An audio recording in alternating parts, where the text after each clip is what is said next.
La rencontre avec le Christ va nous amener que malgré que les yeux sont déjà ouverts, sont encore ouverts, on ne verra plus ce qu'on avait l'habitude de voir. Ses yeux étaient ouverts, mais il ne voyait plus. Parce que lorsque Jésus arrive, il nous aveugle. Jésus vient mettre la barrière entre ce qui est mauvais. Il ne voyait plus. Mais il regardait, mais sans...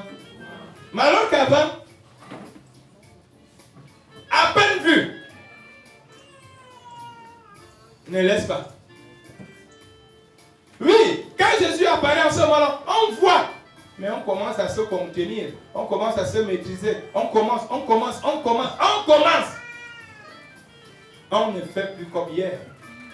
On n'agit plus comme hier. Parce que Jésus commence déjà à détourner notre regard de ces choses-là pour d'autres choses. Mais avant ça, à peine on voit, on fait. À peine la nourriture, on mange. À peine, quand on ne te donne pas, c'est des problèmes. Jésus vient ici pour détourner notre regard à autre chose, à lui. Puisqu'en lui, puisqu'il est esprit. Et l'esprit qui est en nous, c'est là où Jésus veut nous amener. L'esprit, à un moment donné, il n'y a pas de convoitise.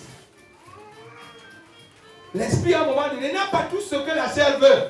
Voilà pourquoi il détourne le regard du sol. Même comme il voit la main, il ne voit plus le maître. Il ne voit plus quoi? La méchanceté, il ne voit plus toutes les mauvaises choses.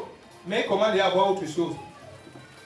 Et on dit maintenant, va à tel endroit, dans cette ville, et on va te dire ce que tu vas faire. Ça veut dire quand Jésus nous détourne le regard de certaines choses qu'on regardait hier, il commence maintenant à nous dire ce qu'on va faire. Et sans se lever, il a eu l'humilité de se lever. Sans se relevant de la terre, quoique ses yeux fussent ouverts, il ne voyait rien. Et on le prit par la main et on le conduisit à Damas. On le prit par la main et on le conduisit à Damas. On le prit par la main. Ça veut dire que chacun de nous a besoin qu'on puisse le prendre par la main et lui dire que ce que tu fais là n'est plus bien. Pour maintenant te conduire à Damas, pas plus pour faire le mal. Il voyait, mais quelqu'un le tenait par la main. Chacun de nous a besoin qu'on lui tienne par la main.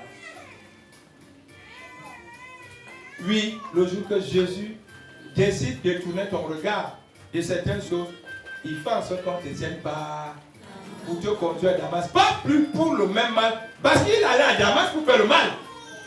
Mais chemin faisant, on a détourné son regard. On a détourné son attention. L'attention et le regard n'étaient plus sur le mal, mais étaient maintenant sur autre chose appelée bien. Et les gens le tenaient par la main. Et quelqu'un le tenait par la main pour l'amener à Damas. Le même Damas. Et il est entré dans le même Damas. Et pendant qu'il est à Damas, il y avait un disciple nommé Ananias. Le Seigneur lui dit dans une vision, Ananias, il répondit, me voici Seigneur. Et le Seigneur lui dit, lève-toi, va dans la rue qu'on appelle à droite et cherche dans la maison de Judas un nommé Saul de Tarse. Car il prie. Et il a vu en vision un homme du nom d'Ananias qui entrait et lui imposait les mains afin qu'il recouvra la vue. Ananias répondit, Seigneur, j'ai appris de plusieurs personnes tous les mots que ton don a fait. Amen. Amen. Vous voyez, on prend même le serviteur. Jésus lui parle. Va la dire, hey Jésus, ce que j'ai appris de cet homme mauvais, méchant, et c'est là-bas que tu m'envoies. Vraiment, Jésus, je te demande pardon. Mieux. Quelqu'un doit sauver lui. Mais on dit ici, Ananias faisait comment? Saul faisait comment? Il resta 3 jours sans boire. Il ne mangeait, il ne but. On est ensemble? Il resta 3 jours sans boire. Sans manger. Donc quand nous allons rentrer, restons 3 jours sans boire. Sans manger, sans boire. Sans boire quoi? C'est qu'on a l'habitude de boire. Et demandons au Seigneur pendant ces 3 jours que Seigneur, aide-nous, aide-moi à retrouver mon homme intérieur. À retrouver l'homme Dieu. Parce que c'est l'homme Dieu qui te donne le pouvoir de tout sur tout. Mais le deuxième homme qui est charnel là, te conduit toujours à faire le mal et à regretter. À vivre toujours une vie de misère. À vivre toujours une vie de honte. À vivre toujours une vie où tu n'es plus capable de regarder.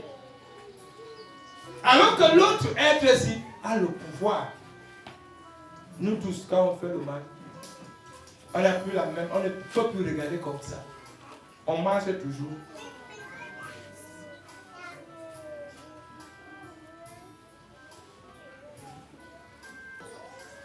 Peut-être qu'en ce moment-là, tellement qu'on mange beaucoup, et on voit beaucoup, et on voit beaucoup, l'être divin qui est en nous ne peut plus s'exprimer. Pourquoi le but parfois des jeunes, c'est qu'on veut que l'esprit. Parce que quand vous mangez beaucoup, l'esprit se fatigue aussi beaucoup. Oui, c'est ça. Hein? Les gens qui mangent trop là, votre esprit se fatigue beaucoup.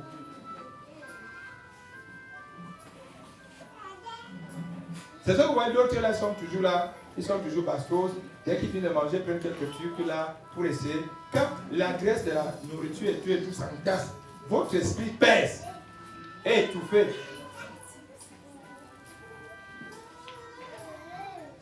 Et vous allez remarquer quand vous jeûnez, pour ceux qui ont l'habitude de jeûner, le jour que tu jeûnes, il y a certaines choses que tu ne fais pas. Et il y a des mots que tu ne peux pas dire. Parce que ton esprit est élevé contrairement à la chair.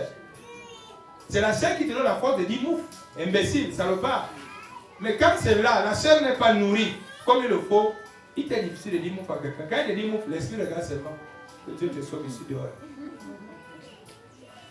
Mais quand la chair est alimentée, non, à peine tu as dit mouf, c'est une paire de gifles. Oui, le Seigneur nous a dit dans ce jour de prendre toi un moment de prière où chacun de nous va se retrouver avec son Dieu.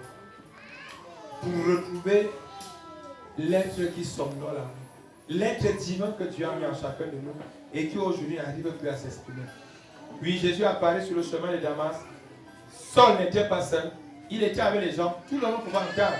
Mais Saul lui voyait. Et c'est à Saul qu'on a dit, va. Oui, on n'est pas obligé d'aller tous. On n'est pas obligé de courir tous. Mais si c'est à toi que le message s'adresse aujourd'hui, lève-toi. Fais ce que tu as à faire par rapport à Dieu et non par rapport aux hommes. Et si la grâce de Dieu voudrait que ton homme Dieu se révèle, comme on a vu plus tard, quand maintenant Saul est allé, malgré que Ananias est en train d'avoir peur, et il y a ici des pouvoirs de la part des problèmes, on commence à respecter tout ce qu'il avait comme pouvoir. Ananias a maintenant peur parce qu'il sait que Saul a les pouvoirs. Il a même peur d'aller prier sur lui, malgré que c'est Jésus qui l'envoie. Bien pour ça, que parfois, nous les hommes de Dieu, on a même peur qu'on a entendu le nom de quelqu'un de ce qu'il est. Mais le Seigneur lui dit, va, car cet homme est un instrument que j'ai choisi. La voix qui te parle aujourd'hui, qui voudrait que tu retrouves ton homme intérieur, tu es un instrument que Dieu a choisi. Et maintenant, pour être cet instrument, c'est grâce à ce qui est à l'intérieur de toi. Parce qu'au commencement, Dieu sait qui tu es.